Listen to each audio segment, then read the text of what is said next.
चलो ये आओ, क्या करना है? From silver salt of fatty acid, नाम क्या है दूसरा इसका? हुंसडीकर, हिंदी में लिख दें।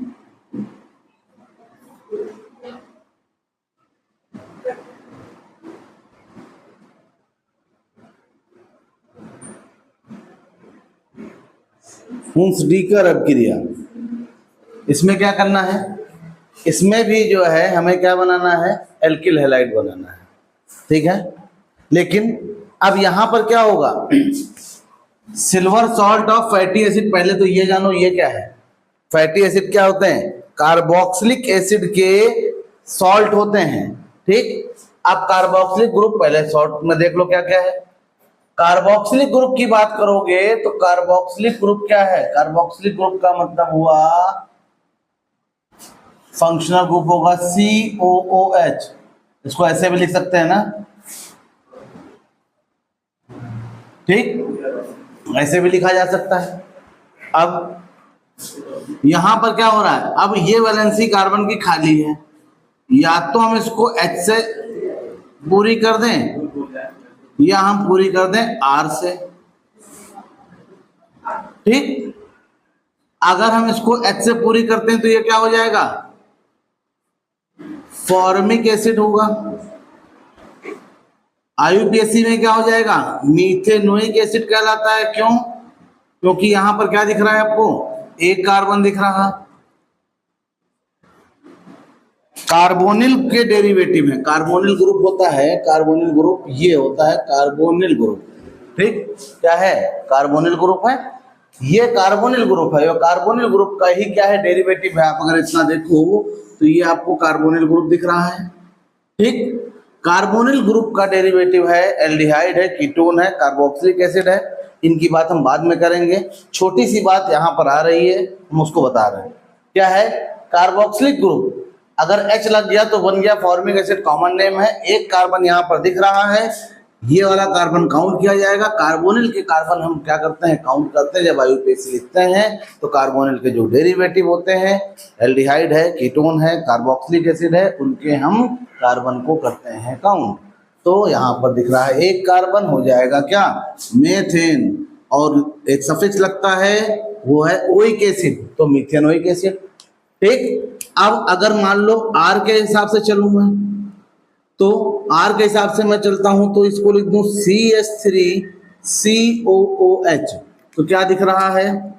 1 2, क्या हो जाएगा? इथेनोइक एसिड हो जाएगा, ठीक है। तो क्या हो जाएगा? इथेनोइक एसिड हो जाएगा। कॉमन नेम क्या है? एसिटिक एसिड, विनेगर जिसे कहते हो। अब अगर इसका नाम मैं लिखूं तो यहाँ पर क्या है? एल्किल ग्रुप आ रहा है। एल्किल ग्रुप से क्या हो जाएगा? एल्केनोइक एसिड हो जाएगा, ठीक। अब अगर मैं इसको आयोनाइज करूं तो ये क्या दिख रहा है? CH3CO- और H प्लस, एसिड है इसलिए H प्लस दे रहा है। CH3CO- में 2 कार्बन दिख रहे हैं, तो ये है एसीटेट आयन, या क्या है? इथेनोएट आयन, ठीक है। अब ये हमारा क्या है? एनायन है। एनायन किसी कैटायन से मिलेगा, सॉल्ट बनाएगा। मान लो सोडियम से मिला तो सोडियम से मिलकर के क्या बनाएगा? CH3COONA, है ना। तो क्या हो जाएगा? सोडियम, और ये तो हो गया ये सोडियम एसीटेट, या दूसरा नाम क्या हो जाएगा? सोडियम इथेनोएट, ठीक। अब फैटी एसिड जब होगी तो कार्बन की चेन क्या हो जाएगी? बड़ी हो जाती है। तो सिल्वर सॉल्ट और पोटेशियम सॉल्ट ये सब क्या होते हैं? फैटी एसिड के सॉल्ट होते हैं। सॉल्ट होंगे तो वो आयनिक होंगे। आयनिक कंपाउंड क्या होते हैं? सॉल्ट होते हैं। इसमें आपको कैटायन और एनायन मिलता है, मतलब पॉजिटिव आयन और निगेटिव आयन मिलते हैं। जैसे आप NaCl को तोड़ते हैं तो क्या मिलता है? Na प्लस और Cl माइनस मिलता है। अब यहां पर क्या मिल रहा है आपको? Na प्लस मिल रहा है और CH3CO माइनस मिल रहा है। तो Na+ क्या है हमारा कैटायन है और CH3CO- एनायन है। इसी तरीके से मैं क्या ले रहा हूं, यहां पर साफ साफ लिखा है भैया, क्या लिखा है, सिल्वर सॉल्ट। तो सिल्वर सॉल्ट है तो क्या करूंगा मैं, कुछ नहीं करना है, जहां पर हमारा Na है वहां पर सिल्वर सॉल्ट करना है। तो एग्जांपल लेता हूं CH3CH2COOAg, ठीक, नाम देखो कैसे होगा, कार्बन दिख रहा है 1 2 3, 3 कार्बन के लिए क्या लिखोगे, प्रोप, क्या दिख रहा है, सिल्वर, तो क्या हो जाएगा, सिल्वर प्रोपेनोएट। अब ये क्या है, ये सिल्वर सॉल्ट है, इसी को कहते हैं silver salt of mono carboxylic acid भी कह सकते हैं। मोनो क्यों लगा, क्योंकि यहां पर क्या है, एक COH ही ग्रुप आएगा। अगर यहाँ पे Ag ना होता, यहाँ पर क्या होता, यहाँ पर अगर आपका H होता तो H होता तो क्या होता, COH हो जाता, तो एक ही तो मिलता कार्बोक्सिलिक ग्रुप, तो क्या हो जाता है, ये मोनो कार्बोक्सिलिक एसिड। इसलिए इसको हमने क्या लिखा है, सिल्वर सॉल्ट, क्योंकि H+ की जगह पर क्या आया है, Ag आया हुआ है, तो silver salt of mono carboxylic acid. इससे बनेगा क्या, इसकी रिएक्शन होगी ब्रोमीन से Br2, किसकी प्रेजेंस में, CCl4 की प्रेजेंस में, कार्बन टेट्राक्लोराइड, हेलोजनेशन में कराया, हेलोजनेशन में क्या कराया, कार्बन टेट्राक्लोराइड बनाया, टेट्राक्लोरोमीथेन, ठीक, CH4 बदल गया था ना जिससे CCl4 में। अब होगा क्या, यहां पर बनाना क्या है, एल्किल हैलाइड। एल्किल ग्रुप कहां दिख रहा है, ये दिख रहा है, CH3CH2 एल्किल ग्रुप है, तो CH3CH2Br, मतलब क्या है ये, C2H5Br, मतलब C2H5 का मतलब एथिल, Br का मतलब ब्रोमाइड, एथिल ब्रोमाइड या ब्रोमो इथेन, साथ में क्या, Ag Br और CO2। देखो CH3CH2 के साथ एक Br आया, एक Br Ag के साथ गया और CO2 बाहर हो गया, ठीक है। इसमें क्या बनेगा, ब्रोमो एल्केन तैयार होंगे, ठीक है, या एल्किल ब्रोमाइड तैयार होगा, ठीक है। अब सिल्वर सॉल्ट से क्या तैयार किया, एल्किल हैलाइड, तो क्या है ये, from silver salt of fatty acid से हमने एल्किल हैलाइड बनाए, उसी रिएक्शन का नाम क्या है, हुंसडीकर रिएक्शन, ठीक है, नोट डाउन करो फटाफट।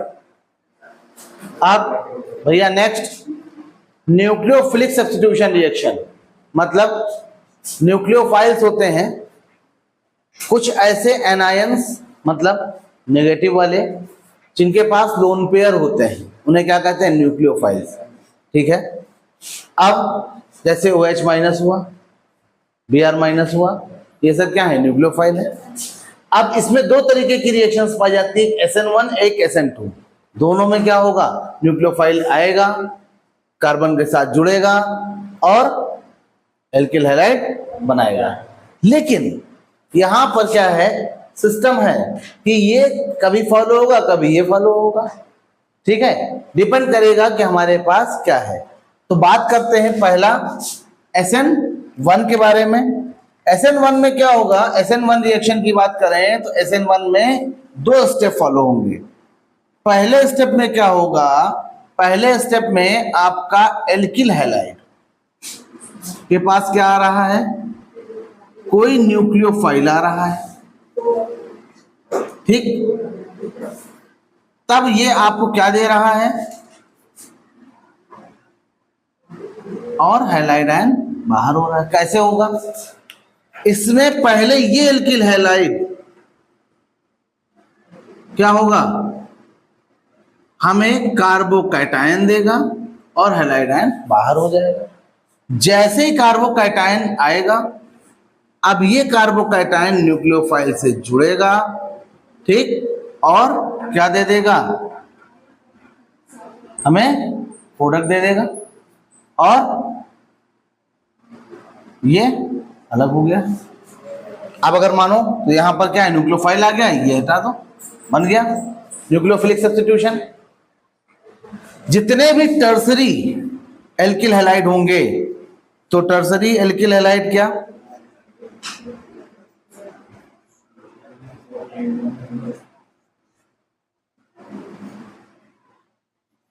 हो गया, टर्सरी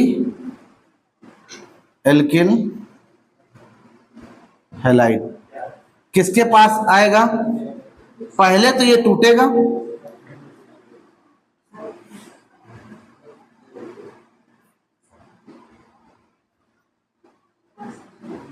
बनाएगा कार्बो कैटायन, ये क्या है, टर्सरी ब्यूटाइल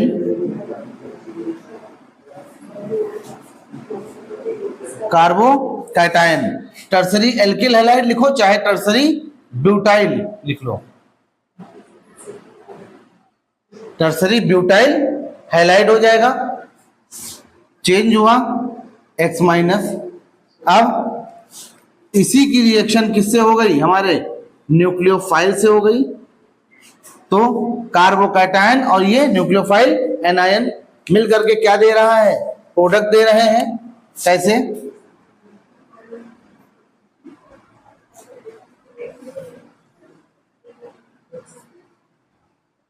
ठीक है, तो ये क्या हो जाएगा हमारा, ये प्रोडक्ट हो जाएगा। इसमें क्या होता है, इसमें सीधा सा पहले स्टेप में जो हमारा एल्किल हैलाइड है वो क्या हो रहा है, आयोनाइज होगा, और दूसरे स्टेप में क्या होगा, यही कार्बोकैटायन जो बना यहां पर वो क्या है, वो हमारा न्यूक्लियोफाइल से जुड़ करके क्या देगा, प्रोडक्ट देगा। देखो फिर से देख लो, SN1 में जो रिएक्शन है वो रिएक्शन की जो रेट है वो दोनों पे डिपेंड करेगी, आपके एल्किल हैलाइड पर भी और न्यूक्लियोफाइल पर भी, दोनों पे डिपेंड होगी। ठीक, अब यहां पर क्या होगा, ये एल्किल हैलाइड पहले कार्बोकैटायन बनाएगा, हैलाइड आयन अलग हो जाएगा, अब यही कार्बोकैटायन न्यूक्लियोफाइल से जुड़ करके क्या देगा, प्रोडक्ट देगा। हमने एक एग्जांपल ले लिया, टर्सरी ब्यूटिल हैलाइड, 4 कार्बन दिख रहा है तो ब्यूटाइल कर दिया, X है हैलाइड कर दिया, इसके कुछ भी हो सकता है। अब ये क्या हो जाएगा, ये जैसे ही आयोनाइज होगा ये बनाएगा कार्बोकैटायन, कार्बोकैटायन न्यूक्लियोफाइल से जुड़ करके क्या देगा, न्यूक्लियोफिलिक प्रोडक्ट देगा। ठीक है, चलो नोट करो।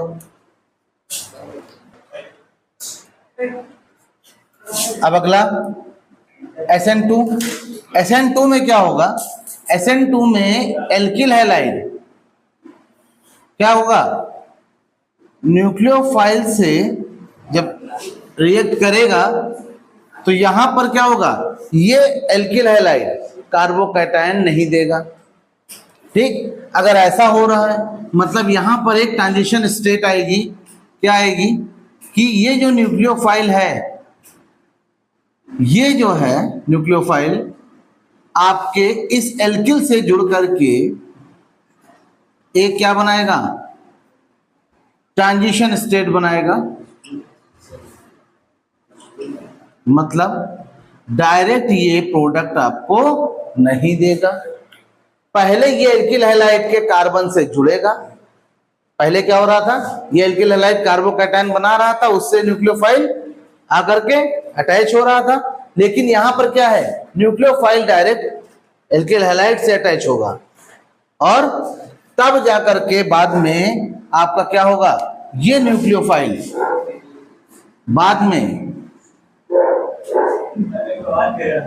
R के साथ जुड़ करके न्यूक्लियोफिलिक प्रोडक्ट देगा, और बाद में ये X माइनस अलग हो जाएगा। ठीक है, कैसे देखो, अगर मान लो मैं यहां पे लेता हूं CH3X और ये न्यूक्लियोफाइल आया तो क्या बन जाएगा, ये न्यूक्लियोफाइल जो है इसके साथ अटैच होकर के एक ट्रांजिशन स्टेट देगा, बाद में ये वाला बॉन्ड आपका टूट जाएगा, तब ये अलग हो जाएगा और ये अलग हो जाएगा, फिर आपको क्या मिलेगा, ये मिला और साथ में ये मिला। ठीक, अब यहां पर एक नोट चाहे लिख लो। क्या लिख लो? कि जितने प्राइमरी एल्किल हैलाइड हैं ये क्या देते हैं? ये आपको SN2 रिएक्शन देंगे और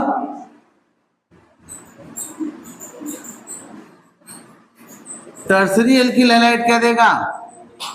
SN1 देगा। ठीक, तो जितने भी टर्सरी एल्किल हैलाइड है वो क्या देंगे? SN1 रिएक्शन मैकेनिज्म को फॉलो करेंगे और प्राइमरी वाले क्या करेंगे? SN2 को करेंगे। सिर्फ ये टाइप है कि न्यूक्लियोफिलिक सब्स्टिट्यूशन होगा कैसे। ठीक, अपने सिलेबस में मैकेनिज्म है नहीं, लेकिन जो है ये जान लो कि ये SN1 टाइप का है, ये SN2 टाइप का है, किस टाइप का है वो पता चल जाएगा कि अगर कोई ट्रांजिशन स्टेट आ रही है वो किस पे डिपेंड करेगी? एल्किल हैलाइड पे। ठीक, कुल मिलाकर के कहने का मतलब क्या कि जब हमारा SN1 मैकेनिज्म होगा उस समय पर जो हमारी कंसंट्रेशन है किसकी? एल्किल हैलाइड की, उस पर अगर रेट डिपेंडेंट है, एल्किल हैलाइड की कंसंट्रेशन पर अगर जो है रेट डिपेंड कर रही है तो SN1, और अगर दोनों पे कर रही है तो SN2। ठीक है, बात समझ में आई कि नहीं आई?